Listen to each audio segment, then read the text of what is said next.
কানাডার বিপক্ষে জয়টা প্রত্যাশিত ছিল। মাঠের পারফরমেন্সেও দেখা গেল দাপুটে আর্জেন্টিনার পুরো চিত্র। স্কোরলাইন যদিও বলছে আর্জেন্টিনা ম্যাচ জিতেছে 2-0 গোলের ব্যবধানে, তবে 90 মিনিটের খেলায় আলবিসেলেস্তারা ছিল আরও বেশি পরিণত।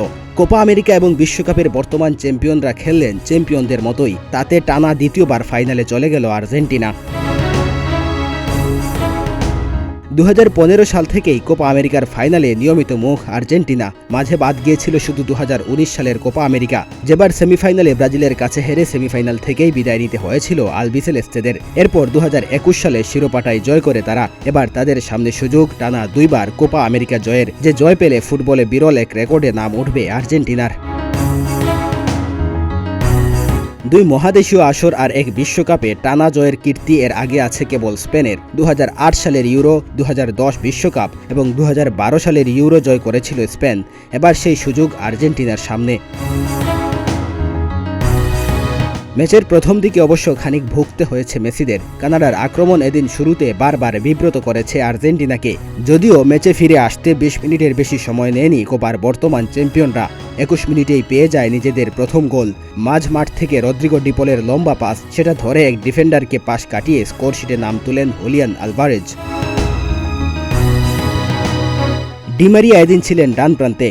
ক্যারিয়ারের সায়ান্নে এসে আরও একবার দেখা গেল মেসির সাথে তার দুর্দান্ত বোঝাপড়া। দুজনের রসায়নে পুরো আসরের তুলনায় মেসি ছিলেন আরও বেশি উজ্জ্বল। ম্যাচের 44 মিনিটে গোল পেয়েও যেতে পারতেন। এক ডিফেন্ডারকে ডামি করে গোলমুখে শট নিয়েছিলেন। অল্পের জন্য লক্ষ্যভ্রষ্ট হয় সেটা।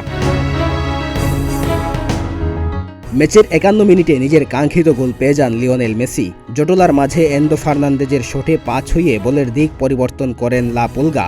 বল জড়ায় জালে। অফসাইডের অভিযোগ ছিল, তবে কানাডার রক্ষণের এক খেলোয়াড় ডিফেন্স লাইনের অনেকটাই নিচে ছিলেন। ভিডিও অ্যাসিস্ট্যান্ট রেফারি বাতিল করেন অফসাইডের আবেদন। এই গোলের সুবাদে বেশ কিছু রেকর্ডও নিজের করেছেন মেসি।